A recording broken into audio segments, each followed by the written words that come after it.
ఆమ్లెట్‌ని ఎప్పుడూ చేసేలాగా కాకుండా ఇలా ఒకసారి ట్రై చేయండి. చాలా బావుంటుంది. దీనికోసం నేను ఇక్కడ 4 ఎగ్స్‌ని బ్రేక్ చేసి తీసుకుంటున్నాను.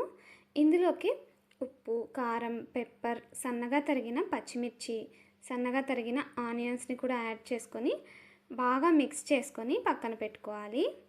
తర్వాత ఒక ప్యాన్‌లోకి ఆయిల్ వేసి సన్నగా తరిగిన వెల్లుల్లి, కరివేపాకు వేసుకొని లైట్‌గా ఫ్రై చేసుకోవాలి.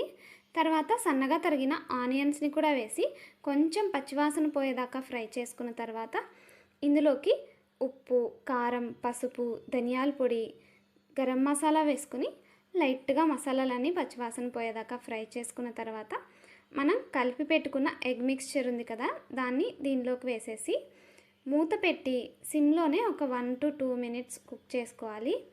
తర్వాత ఇలా మనకి కావాల్సినంత పెద్ద పెద్ద పీసెస్గా కట్ చేసుకొని ఇంకో వైపు కూడా తిప్పి కాల్చుకుంటే టేస్టీగా ఉండే ఆమ్లెట్ రెడీ అయిపోతుంది. నార్మల్గా చేసే ఆమ్లెట్ కంటే ఇలా ఒకసారి ట్రై చేయండి. మంచి మసాలాలతో చాలా బాగుంటుంది. సబ్స్క్రైబ్.